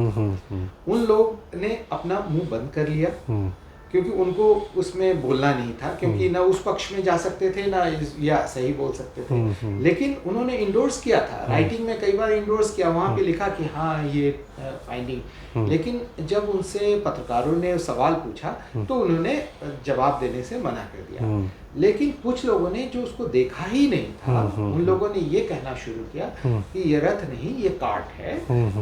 और भारत में तो कार्ट ही प्रचलन में था और ये कार्ट है। उसी आधार पे, और जो पहले जो आर्टिकल्स लिखे गए थे 2005-06 के फाइंडिंग के हिसाब से जो आर्टिकल लिखे गए थे, उस आर्टिकल के में भी जो डेट दिया गया था 2100 से लेके 1900 BC, वो आप आर्टिकल पढ़ेंगे तो आपको स्पष्ट हो जाएगा 2000, और वही डेट हमारे पास भी आ रहा था। लेकिन कुछ लोगों ने, खासकर वेस्टर्न स्कॉलर्स ने, जिनका ये मत था कि आर्यंस बाहर से आए और वो अपने साथ ये सारी चीज़ें लेके आए थे, उन्होंने आनंद फानन में टेलर मेड आर्टिकल लिखना शुरू किया कंक्लूजन पे। हाँ, तो उन्होंने क्या किया कि ऊपर के डेट्स को हटा दिए, यानी 2100 से उन्होंने सबसे बाद के डेट को पकड़े, 1800 उसको, और ये कहना शुरू किया कि ये लेट हड़प्पन है या लेट फेज में, हड़प्पन डिक्लाइन के बाद का फेज है, और ये कार्ट है, ये। और उन्होंने अपने आर्टिकल में ये भी मॉडिफाई किया कि पहले हमारा ये मानना था कि 1400-1500 BC में आर्यन आए थे, लेकिन अब ऐसा लगता है कि लगभग 2000 BC में वो आए होंगे।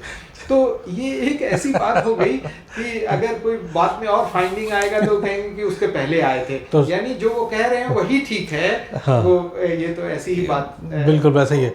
तो यहाँ पर ये बताइए कि अगर रथ थे तो घोड़े भी थे, तो घोड़ों से तो यहाँ बड़ी, वैसे भी रथ से तो थी, घोड़ों से भी दिक्कत थी। बिल्कुल बिल्कुल। अब जहाँ तक घोड़े की बात हो रही है जी, आप देखेंगे कि हमारा मिसकंसेप्शन है। मिसकंसेप्शन दो सेंस में है, क्योंकि बड़े बड़े आर्कियोलॉजिस्ट जिन्होंने इतना एक्सकवेशन किया है, काम किया है, उनका भी ये मानना है कि हमें हॉर्स बोन्स एक्सकवेशन में नहीं मिले हैं हड़प्पा उसमें। मेरा मानना बिल्कुल अलग है, क्योंकि जब हमने पूरा असेसमेंट किया तो आम जनता क्या यूज कर रही है, इस बात को समझना होगा। मैं हमेशा ये कहता हूँ कि पहले अपनी संस्कृति को समझो, अपनी सोसाइटी को समझो कि सोसाइटी में आज भी गांव में आप अगर कोई मोड है, अगर बहुत एलीट क्लास का आदमी है तो शायद 50 साल पहले हॉर्स रखता हो कि एक गाड़ी चलाने के लिए। आम जनता में तो कैटल्स है ना, बिल्कुल वही होता है। हाँ, क्योंकि वो दिनचर्या का माध्यम है, अफोर्डेबिलिटी वाली बात होती है। तो वो आपको जब हम बोन्स एक्सक्वेशन में मिलते हैं तो हजारों की संख्या में जो चीजें मिलेंगी वो कैटल बोन्स मिलेंगी। जिस चीज़ को हम प्रयोग में ला रहे हैं। हॉर्स क्या होगा, एलीट क्लास के पास होगा, और अगर वहाँ पे 1000 घर है तो शायद एक घर के पास एक हॉर्स होगा। एक हॉर्स होगा, बिल्कुल। तो जो एक हॉर्स यानी 0.0% में अगर होगा तो उसका बोन मिलना आसान नहीं है। दूसरा, अगर 600 सालों में हड़प्पन का समय है तो 600 साल के आखिरी 100 साल जब मैच्योर हड़प्पन का फेज आता है उस समय हॉर्स आया होगा, है ना? बिल्कुल। तो उसका जो फ्रिक्शंस है वो बहुत कम है। तो आपको क्या मिलेगा, बहुत रेयर एंड रेयरेस्ट फाइंडिंग मिलेगी। अब रेयरेस्ट फाइंडिंग को अगर आप अगर जस्टिफाई और उसको देखने की कोशिश करेंगे तो कालीबंगा में हॉर्स के दांत, बिंजौर में हॉर्स इंडिविजुअल्स के बोन मिले हैं, सुरकोटड़ा में बोन्स मिले हैं, और लोथल में और कई जगह पे टेराकोटा में भी हॉर्स मिला है। अच्छा। और वो नेशनल म्यूजियम में आप देख सकते हैं 2 टेराकोटा हॉर्स है। आप लोथल में भी टेराकोटा के हॉर्स मिले हैं। तो ये क्या हवा में आ गए? इसका मतलब हमने जो एनालाइज किया है वहाँ प्रॉब्लम है, वहाँ प्रॉब्लम, बिल्कुल। इसीलिए ये समझना जरूरी है कि हॉर्स बोन अगर मिलेंगे तो आपको कैसे मिलेंगे, कितनी संख्या में मिलेंगे और क्या मिलेंगे। अब आइए एक्सकवेशन पे। जी। अगर हमें जब चैरियट मिला तो चैरियट में क्या लग सकता है और क्या नहीं लग सकता है, ये इम्पोर्टेंट है।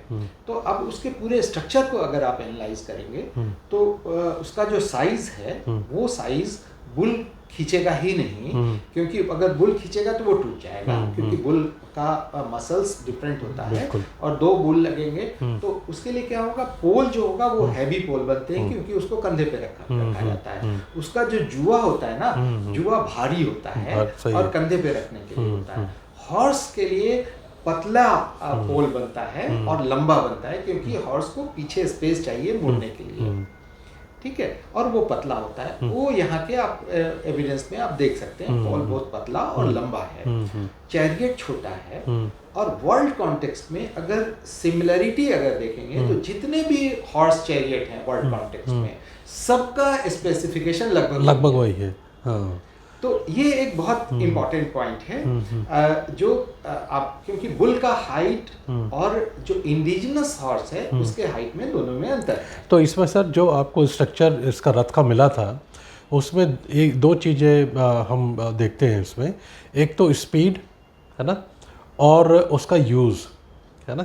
बुलक कार्ट जो है उसका यूज़ हम एक डिफरेंट पर्पस से करते हैं, और इस तरीके की जो स्ट्रक्चर्स है इनको हम डिफरेंटली, क्योंकि स्पीड उसके अंदर मेंटेन करती है। तो ये भी थी क्या उसके अंदर हम बिल्कुल छोटा इसलिए स्ट्रक्चर बनाए जाते थे कि उसमें जो योद्धा है या उसको जो चलाने वाला है वो आसानी से उतर सके, और उसका कैरियज भी छोटा होता था, क्योंकि वो सामान ढोने के लिए नहीं है। करेक्ट। हाँ। जबकि बुलक कार्ट का कैरियज बड़ा होता है, इसके लिए उसके स्ट्रक्चर जो है वो स्क्वायर स्ट्रक्चर होते हैं, और उसका कैरियज बड़ा होता है, क्योंकि आप उसको उसमें सामान और आदमी उसको कैरी करता है। यहाँ कैरियज छोटा होता है, और इसका जो चेसी होता है वो डी शेप का चेसी होता है। बिल्कुल। डी शेप चेसी इसलिए होता है कि उस पे जो वॉरियर है उस पे लोड देता है और वहाँ खड़ा होता है, और सिक्योरिटी भी है कि और सिक्योरिटी भी है।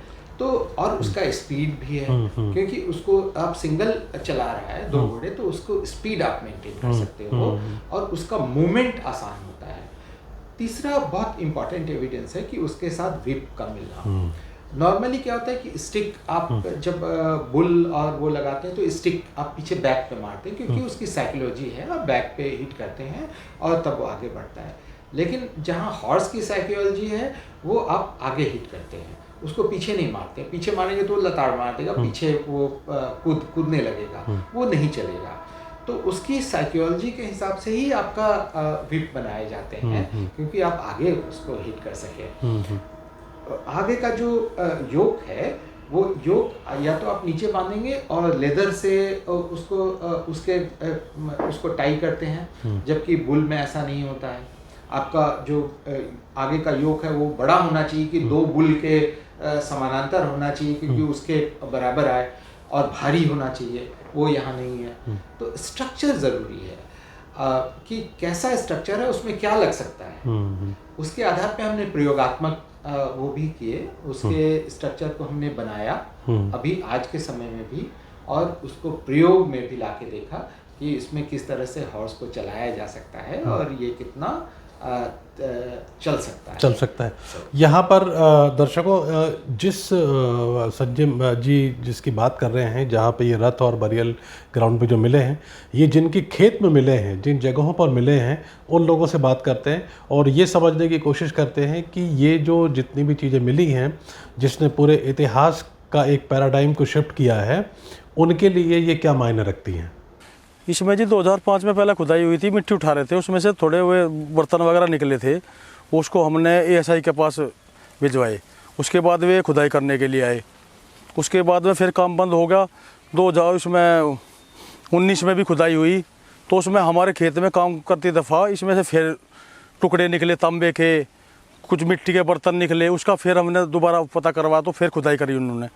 उसके बाद में आने के बाद में जब खुदाई हुई तो हमारे यहाँ 2 रथ, ताबूत और जी तलवार और जी उसके कंकाल निकले और बर्तन निकले तांबे के, काफ़ी सामान निकले यहाँ।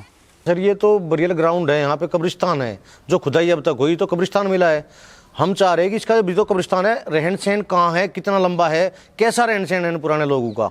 अगर पूरा खुदाई हो तो रहस्य खुले तो जब इसका पूरा पता लगा। अभी अधूरा कार्य है ये। बाई चांस ये फाइंडिंग हुई है, वो ऐसा मटेरियल फाइंड हुआ है कि उसको मतलब पता नहीं कितनी परतें खोलेंगे वो। अभी तो शुरुआत है, ये कभी कुछ लगता है कभी कुछ लगता है, और मिस्टीरियस इतनी है कि हम यही नहीं समझ पा रहे ये है क्या, क्योंकि इतने हाईटेक सोल्जर, हाईटेक उनकी मतलब बरियल टेक्निक, और जो उनको उनके हथियार जो उनके साथ रखे गए, बहुत रिचुअल ये बताते हैं कि बहुत धनी लोग रहे होंगे जो इतने कीमती चीज़ें भी उनके साथ रख रहे हैं। तो उसमें क्या है कि ये समझ में नहीं आ रहा कि ये कौन लोग थे, और इस चीज़ को खोलने के लिए तो इसका स्टडी पूरे इंडिया को स्टडी करनी पड़ेगी इस चीज़ की। मैं ये देख रहा हूँ कि आज सिनोली की जो जगह है वो दुनिया के उन जगहों में शामिल होने जा रही है जिनको हम कभी किताबों में मिस्र पढ़ते थे, मेसोपोटामिया पढ़ते थे, या धोलावीरा, या फिर हड़प्पा मतलब कल्चर, मोहनजोदाड़ो, उनके ज़्यादा ऊपर ये साइट आज नज़र आ रही है। आगे देखते हैं उनसे कहाँ ऊपर जाती है ये साइट। तो संजय जी, यहाँ पर हमारे दर्शक एक बात और जानना चाहते हैं कि जो गंगा जमुना का जो दोआब का जो क्षेत्र है, यहाँ पर उत्खनन और इतिहास के मायने में कितना महत्वपूर्ण है ये पर्टिकुलर इलाका, यूपी का ये जो है? ये पूरा इलाका बहुत रिच है, आर्कियोलॉजिकली बहुत रिच है, हिस्टोरिकली बहुत रिच है। पूरा भारतीय संस्कृति का जो अभी आधार है, उस आधार का नींव आपको यहाँ पे दिखाई देता है, क्योंकि वो कंटिन्यूटी है, उस नींव की कंटिन्यूटी है। तो इस एरिया में सिर्फ इतना प्रॉब्लम है कि ज़्यादातर जो अर्ली साइट्स हैं, जो हड़प्पन कंटेम्प्रेरी या उसके साइट्स हैं, वो ज़्यादातर खेत में या ज़मीन में बरीड हैं, क्योंकि ऊपर फ्लड डिपॉजिट है। और इसकी चर्चा अनेकों बार जो है साहित्य में भी हुआ है, अनेकों उसमें ये कि गंगा यमुना दोआब के फ्लड, एक और महाभारत में भी इसकी चर्चा होती है कि निचक्षु के समय जो फ्लड आया और जिसके कारण हस्तिनापुर का कैपिटल शिफ्ट करना पड़ा। तो एक वो पर्टिकुलर फेज, जिस फेज में बहुत ज़्यादा फ्लड आ रहे थे यहाँ, और उसका कारण भी था क्योंकि जब सरस्वती रिवर की जो ग्लेशियर का जो सोर्स था वो ब्लॉक हो चुका था, तो और उसकी कुछ धाराएं जो हैं वो यमुना में आ गई थी, तो यमुना धीरे धीरे माइटी होने लगी, और जब माइटी यमुना होगी तो क्या होगा, फ्लडिंग जो है वो ज़्यादा होने लगेगा। यही कारण था कि ये पूरा रीजन जो अपर गंगा यमुना दोआब का जो रीजन था वो काफ़ी फ्लड हो रहे थे, उसमें फ्लडिंग हो रही थी। हम सब जानते हैं कि जियोलॉजिकल जो रिसर्चेज हुए हैं उसमें पोंटा साहब के पास, जिसको हम बाटा मारकंडा डिवाइड के नाम से जानते हैं, है उस डिवाइड के कारण जो है सरस्वती यानी जो प्रेजेंट घग्गर है उसका सोर्स बंद हुआ, और वो धीरे धीरे पूरी तरह से ड्राई होने लगी और उसका कुछ धाराएं जो हैं वो यमुना उसमें आके मिल गई थी। तो एक ये जो जूलॉजिकल डाटा है और उन सब को मिला के अगर हम समझने की कोशिश करें तो ये समझ में आता है कि यहाँ पे जो अर्ली फाइंडिंग्स हैं वो आप हमें ज़्यादातर चांस डिस्कवरी में मिलती हैं। इसलिए ये माउंट जो है ऊपर इतना दिखाई नहीं देता है। दूसरा एक जो ट्रेंड है यहाँ 20-25-50 सालों में कि यहाँ की ऊपर की मिट्टी धीरे धीरे हटा देते हैं, ईंट भट्टों को चली जाती है और फिर नीचे तो उसमें बहुत सारे साइट प्रकाश में भी आए, बहुत सारे साइट्स डिस्ट्रॉय हो गए, ख़त्म हो गए क्योंकि ईंट भट्टे में। और जब से जेसीपी आया इसने तो कमाल कर दिया क्योंकि रातों रात आपका का पूरा खेत खाली हो जाता है और पता ही नहीं चलता कि इसके नीचे जो थी चीज़ें थी। बेस्ट उदाहरण मैं आपको देता हूँ, जब हम बिंजौर एक्सकवेशन कर रहे थे तो रास्ते में मैं, अरविंद और हम लोग सब गाड़ी से आ रहे थे, पेट्रोल पंप पे रुके पेट्रोल भरवाने के लिए। वहाँ मिट्टी भरा जा रहा था। अच्छा। और मिट्टी में जब पेट्रोल ड्राइवर ले रहा था, हम लोग आसपास में, जो एक आदत है, यूजुअल आदत है हम आर्कियोलॉजिस्ट की कि हम देखते हैं।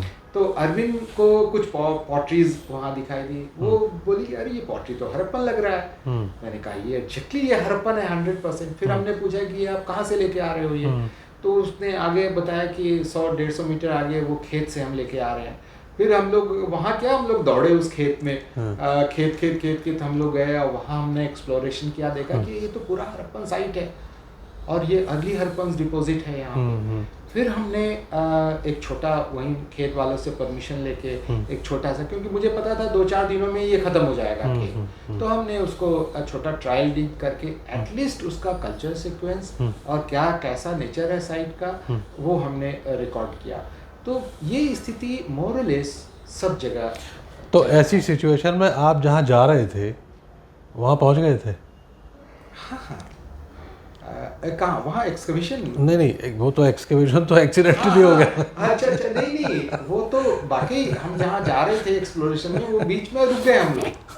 वही पूछ रहा। बीच में रुक गए और घंटों वहाँ हमने बिताया। उसके बाद उसको रिकॉर्ड किया। रिकॉर्ड करने के बाद वापस हम लोग कैंप चले गए। ठीक है, दूसरा प्रोग्राम बाद में करेंगे, पहले अब इसको प्लान करना है कि इसको कैसे काम किया जाए, यहाँ इसको कैसे रिकॉर्ड किया जाए। तो ये इस तरह के कई बार इंसिडेंट होते हैं। तो सर मुझे यह हमारे दर्शकों को एक बात बताइए कि ये जो क्षेत्र है जहाँ सिनौली आज स्थापित है और ये जो पूरा एरिया है, ये जैसे अभी आप कह रहे थे या एक पब्लिक उसमें भी है कि ये महाभारत से जुड़ता है ना? तो कितना इसके अंदर पॉसिबिलिटी है? देखिए, महाभारत से किसी चीज़ का direct relation as an archaeologist हम नहीं करते हैं। उसका एक रीज़न है, जब तक कोई इंस्क्रिप्शन या ऐसे साक्ष्य जो डायरेक्टली इसको ये कहे कि ये महाभारत या से रिलेटेड है, क्योंकि हम सब जानते हैं महाभारत कुरुक्षेत्र में हुआ था। एज पर डिस्क्रिप्शन कुरुक्षेत्र बहुत यहाँ महाभारत से मेरा तात्पर्य उस पर्टिकुलर इवेंट से नहीं है, मैं उस काल की बात कर रहा हूँ। बिल्कुल। ये बहुत इम्पोर्टेंट है कि जो महाभारत में जो चीज़ें लिखी गई हैं, जो जिस तरह के कल्चर की बात की गई है, जो हीरोइक कल्चर की बात है, और एक्सकवेशन निश्चित रूप से उसकी पुष्टि करता है। इसमें कहीं से कोई डाउट नहीं है। ये भी संभव है कि ये महाभारत के पहले की हो, ये भी संभव है कि महाभारत की बात की हो। तो अब तिथिक्रम को कैसे समझा जाए, क्योंकि इसका तिथिक्रम फिक्स है। ये हमें पता है कि हमने एक्सकवेशन से जो कार्बन डेटिंग है उसके आधार पे जो हमने तिथिक्रम फिक्स किया है 1800-1900 BC के। तो अब क्या महाभारत 1900 BC के आसपास हुआ या उसके बाद हुआ या उसके पहले हुआ? तो ये एक बेंचमार्क हमारे पास है। करेक्ट। अब इस बेंचमार्क के आधार पे हमें बाकी चीजों को एसेस करना है कि अगर ये कल्चर ये तो निश्चित हो गया कि ये कल्चर जिस कल्चर की बात महाभारत में हो रही है उस कल्चर के रिमेंस है। करेक्ट। इसमें तो अब कोई डाउट नहीं। बिल्कुल। अब ये समझना है कि महाभारत क्या इसके बाद हुआ या इसके पहले हुआ, और इसी तरह के कल्चरल रिमेन्स जो और जगहों पे मिली हैं या मिल रही हैं, उसका इंटरप्रिटेशन कैसे किया जाए। चाहे वो हस्तिनापुर की बात हो, चाहे वो कुरुक्षेत्र की बात हो, चाहे साइमल्टेनियस आपको मगध की बात हो, या मथुरा रीजन की बात हो, या फिर आपको आप कृष्ण कहाँ से आ रहे थे, सही बात है। द्वारिका की बात हो, तो वहाँ के कंटेम्परेरी एविडेंसेस को हमको कोरिलेट करना होगा, और वो हम कर रहे हैं। निकट भविष्य में आप उसके रिसर्चेस पे भी हम बात करेंगे। वो हम कर रहे हैं कि अलग अलग जगह पे जिसकी रेफरेंसेस महाभारत में है, और हम जानते हैं कि 25-26 विलेज के रेफरेंसेस हैं महाभारत में, तो उन सब जगहों पे कंटेम्परेरी रिमेन्स क्या हैं, और क्या वो सब अब एक दूसरे से जुड़ती हैं। अगर वो एक दूसरे से जुड़ती हैं तो उसके आधार पे हम ये कह पाएंगे कि निश्चित रूप से महाभारत का समय सीमा या समय टाइम फ्रेम ये रहा होगा, और आने वाले समय में बहुत जल्दी ये प्रकाश में आएगा। ये आएगा, बिल्कुल।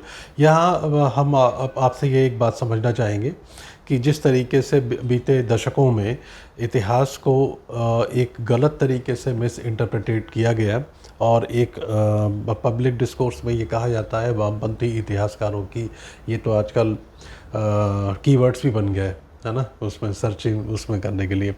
तो कितना कैसे कहेंगे कि आपकी ये कि कितना डैमेज किया है ये जो इतिहासकार हैं, इनको कुछ कहना चाहेंगे? दो चीज़ें हैं जी।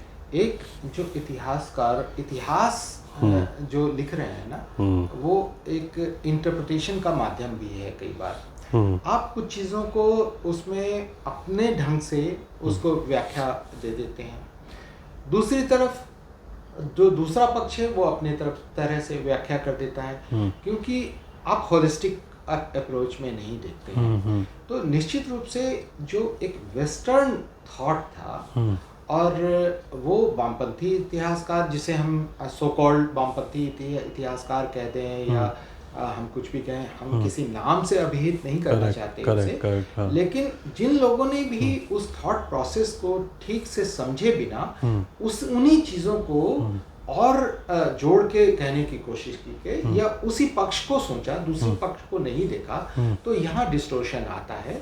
और यही कारण है कि आज के टेक्स्ट बुक में भी अगर आप देखें तो जो वैदिक कल्चर की बात जब होगी, पहले हड़प्पन कल्चर की बात होगी, फिर वैदिक कल्चर की बात होगी, फिर उसके बाद बुद्ध और जैन की बात होगी, लेकिन आप समग्रता में देख ही नहीं रहे। अब वैदिक कल्चर को अलग करके देख लिया, क्योंकि वैदिक कल्चर को ये कहा गया कि ये विलेज कल्चर था, और इसमें हट्स में हम रहते थे और कैटल्स पालते थे, एग्रीकल्चर करते थे, इसको वैदिक कल्चर मान लिया गया।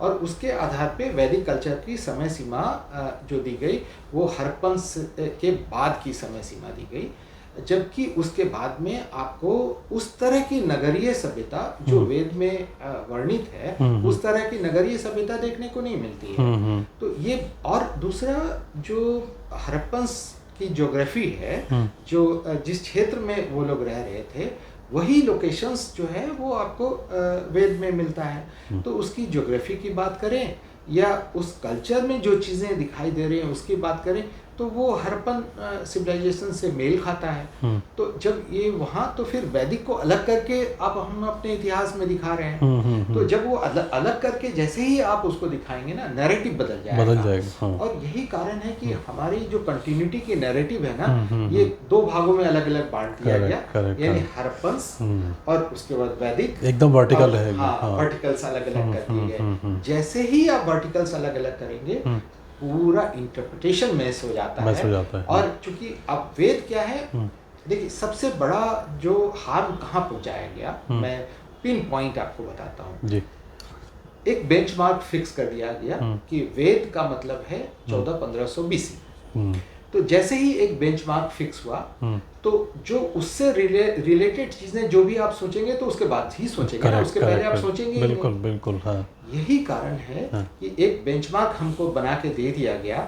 अब इस बेंचमार्क में आप लड़ते रहो, आप इससे सोचते रहो। तो इसलिए आज मॉडर्न हिस्टोरियंस भी जो लिख रहे हैं, चाहे वो किसी भी पक्ष के हिस्टोरियंस लिख रहे हो, इवन आर्कियोलॉजिस्ट का इंटरप्रिटेशन उस बेंचमार्क को कहीं ना कहीं दिमाग में वो बेंचमार्क आ ही जाता है, बाय डिफॉल्ट आ जाता है। हाँ, आज आप किसी से बात करेंगे ना, अच्छा ये वैदिक है या हड़प्पन है, करेक्ट तो करेक्ट। वो चीजें जो हमें कूट कूट के भर दी गई है ना, उसने इतिहास को पूरी तरह से बर्बाद किया है। तो ये कांटा दिमाग से निकलेगा, निकालना पड़ेगा, और ये हम लोगों का कलेक्टिव एफर्ट होना चाहिए इसमें जी। और इसके लिए चाहे कितने भी ब्रेनस्टॉर्मिंग करना पड़े, इसमें करना चाहिए। और जब तक इसको हम उस लेवल पे कि बच्चों तक के लेवल पे, Correct, स्टूडेंट के लेवल पॉपुलराइज करना पड़ेगा। पॉपुलराइज नहीं करेंगे, तब तक शायद हमारी सोच ही नहीं बदलेगी। जी। जब तक सोच नहीं बदलेगी, आप इतिहास नहीं बदल सकते, अपनी संस्कृति को ठीक से समझ ही नहीं सकते। जी, यहाँ पर एक बात बता दीजिए कि जो बरियल में जो मिले हैं, जो प्रथा जो थी उस समय का जो चलन था, वो दोनों था, जिसमें हम दफनाने का भी था और जलाने का भी होगा। तो ये कंटेम्प्ररी टाइम में वैदिक कल्चर की अगर हम बात करें और उसमें ये फिर आगे कंटिन्यू क्यों नहीं हो पाया कि हमने क्योंकि दफनाने की परंपरा जब पहले थी तो उसको आगे भी रखना चाहिए था, हुआ क्या था? देखिए, हर चीज़ परिस्थिति जन्य है। करेक्ट। हाँ, जब आप वेदों में भी बहुत स्पष्ट उल्लेख है कि बरीद भी कर रहे थे, वो दफना भी रहे थे, जला भी रहे थे, और खुले में भी रख रहे थे, उसके बाद बोन को कलेक्ट करके भी रख रहे थे। और आप पिछले 50 सालों में भी देखें तो जो लोग 14 साल अगर बाहर, जिनका पता नहीं चलता, आज तो मीडिया है, पता नहीं चलता था, तो उसके लिए सांकेतिक रूप में हम रिचुअल भी कर देते थे कि ठीक है अब ये, या फिर जिसको हम समझते थे कि 7 समुंदर पार चला गया तो 14 साल बाद उसके वो कर देते थे, उसके संस्कार संस्कारी कर देते हैं। तो ये जो रिचुअल्स डेवलप होते हैं वो कई बार परिस्थिति जन्य है। तो एक समय में अगर आप हड़प्पन कल्चर को भी देखें तो हड़प्पन कल्चर में जितने बरियल मिल रहे हैं और जितना साइट का एक्सपेंशन है या जितना हैबिटेशन है और जितने सालों का हैबिटेशन है, उसके हिसाब से मात्र 5% 10% से ज़्यादा बरियल के फॉर्म में नहीं मिल रहे हैं। इसका स्पष्ट अर्थ है कि उस समय जलाने की भी प्रथा थी, अदरवाइज वो बरियल गायब नहीं हो सकते। परिस्थिति जन्य ज़्यादा लग रहा है ये। पहली बात तो सारे रिचुअल चल रहे थे, लेकिन कब ऐसा हुआ कि बरियल की प्रथा कम होने लगी या खत्म होने लगी, कब ऐसा हुआ होगा? तो वो बहुत स्पष्ट है कि जैसे जैसे हमारी तकनीकी विकास हुई, हमारा इंटरेक्शन जो है ना बढ़ता चला गया, हम मूवमेंट करते चले गए और लॉन्ग डिस्टेंस वॉर शुरू हो गया। कि जैसे पहले क्या था, हम एक छोटे कबीला में रहते थे, बाद में यानी जनपद था, जनपद के बाद महाजनपद बन गया, महाजनपद के बाद साम्राज्य हुआ।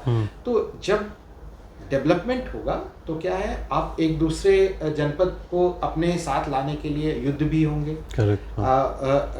कॉन्फ्लिक्ट भी होगा। तो कॉन्फ्लिक्ट होगा तो अब लॉन्ग डिस्टेंस वॉर के लिए जाएंगे, तो वहाँ जो लोग मरेंगे उसका क्या करेंगे आप?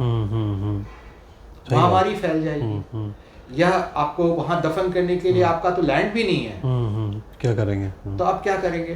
तो आपको जलाने की प्रथा तेजी से प्रबल होने लगी कि वो जलाएंगे आप, है ना। तो ये कारण था कि धीरे धीरे जलाने की जो फिलॉसफी थी वो ज़्यादा प्रिवेल करने लगी और वो ख़त्म हो गया। बरीड करने की प्रथा कम हो गई, लेकिन रिचुअल्स नहीं बदला। रिचुअल्स बरीड करने में भी हम वही अपने पितरों को ऑफर कर रहे हैं। वही आज भी जब आप चाहे 3 दिन का रिचुअल परफॉर्म करें या 13 दिन का रिचुअल परफॉर्म करें, होता वही है। आप खाट भी ऑफर करते हैं, आप गाय भी दान दे रहे हैं, और आप सामान भी दे रहे हैं। जो चीजें पितरों को जरूरत है वो चीज आज भी हम ऑफर कर रहे हैं। तो क्या हम ये स्वरूप बदल गया? क्या हम ये कह सकते हैं कि ये जो तमाम जो हमको मिलते हैं हमारे कल्चरल उसमें, ये हम आज जो कर रहे हैं ये उसी का एक एक्सटेंशन ही है जो आज हम बिल्कुल आप ये देख सकते हैं कि वर्ल्ड में, पूरे वर्ल्ड में ऐसी कंटिन्यूटी आपको कहीं नहीं मिलेगी, चाहे उसका स्वरूप बदला हो, लेकिन वो रिचुअल की जो कंटिन्यूटी है ना, वो तो बदला ही नहीं। और ये आप बहुत अच्छे से आप देख सकते हैं, आज भी परिस्थिति ऐसी आ गई है कि लोग 3 दिन में रिचुअल कर लेते हैं, आप इलेक्ट्रिक में भी कर लेते हैं, लेकिन वो जो परंपरा है ना, उसको आप निर्वहन कर रहे हैं आज भी। आप चाहे विदेश में रह रहे हो, उस परंपरा को निर्वहन कर रहे हैं, लेकिन परिस्थिति ऐसी हो गई, आप चाहते हुए भी 13 दिन का वो नहीं कर पा रहे हैं। टाइम फैक्टर है, क्योंकि शहरों में नहीं कर पा रहे हैं, लेकिन वो गांव में आज भी उसी को हम फॉलो कर रहे हैं। तो परिस्थिति थोड़ा मॉडिफाई करता है, लेकिन आपका विश्वास है, खासकर जो आपका इहलोक का विश्वास है, डेथ का विश्वास है, वो इतना स्ट्रॉन्ग है हमारे कल्चर में कि वो अभी तक नहीं बदला है, और आज भी हम वही परफॉर्म करते हैं जो पहले करते थे, जो पहले। हाँ। अब फाइनल हमारे दर्शकों को आप ये बताइए कि सिनौली जो परियोजना है, अब उसका क्या है, आगे का आप क्या भविष्य देख रहे हैं सिनौली के उसमें कॉन्टेक्स्ट में? सिनौली के लिए क्योंकि साइट अब आर्कियोलॉजिकल सर्वे ऑफ इंडिया ने उसको प्रोटेक्ट किया है, साइट को, उस चारों तरफ के लैंड को हमने प्रोटेक्ट किया है, क्योंकि उसका पोटेंशियल है अभी और भी एक्सकवेशन के लिए, और उसका पोटेंशियल है उस साइट पे। और निकट भविष्य में लैंड एक्विजिशन भी हो रहा है, उसकी भी कोशिश की जा रही है कि वहाँ लैंड एक्वायर किया जाए और उसको नेशनल प्रोटेक्टेड साइट जैसा हम प्रोटेक्ट कर पाएँ, और भविष्य में और भी एक्सकवेशन उसका की संभावना है।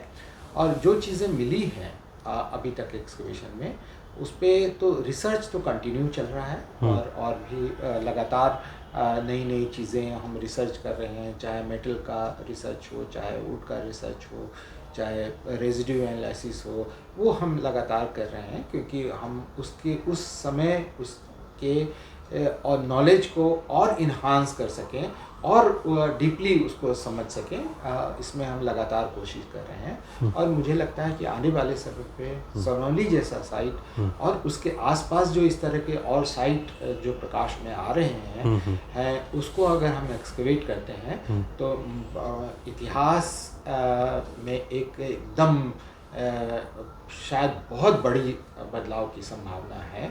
और वैसे ही क्योंकि उसके पास राखीगढ़ी जैसा साइट भी है, और तो इन सब के लिंकेज को समझना आवश्यक है, क्योंकि कल्चर अलग अलग नहीं चल रहा है। अब हम सब जानते हैं कि हड़प्पन कल्चर जब मेसोपोटामिया, इजिप्ट, मेसोपोटामिया और बहरीन और वहाँ तक हमारे लोग सेटल थे, हड़प्पन का सेटलमेंट आना जाना था, वो भी 3000 BC में। तो आप क्या समझते हैं कि नज़दीक में रह के गंगा वैली हो या और दूसरे रिवर वैली के लोगों के साथ उनके संबंध नहीं रहे हो, लेकिन इसके बारे में हम बहुत ज़्यादा अभी काम नहीं हुआ है, और मुझे लगता है निकट भविष्य लगातार हम लोग और इस पे और अच्छा काम कर पाएंगे। जी धन्यवाद मंजुल जी, आपका बहुत बहुत आपने समय दिया और अनबाउंड इंडिया के साथ बात करके, और आपसे जो हमको एक इंसाइट्स मिले हैं पूरी हिस्ट्री को समझने का, वो अनप्रेसिडेंटेड है, ज़बरदस्त है। और मैं ये उम्मीद करूँगा दर्शकों कि आपको ये स्टोरी कैसी लगी, कमेंट करके आप हमको बताएं, और साथ साथ आप ये भी बता सकते हैं कि भारत के इतिहास के संबंध में आपका क्या दृष्टिकोण है। इसी बात को लेकर आपसे फिर मुलाकात होगी, और किसी दूसरे सब्जेक्ट के ऊपर, किसी दूसरे टॉपिक के ऊपर, किसी व्यक्ति विशेष के साथ फिर मुलाकात होगी, और देखेंगे भारत को मेरी नज़र से। Thank you.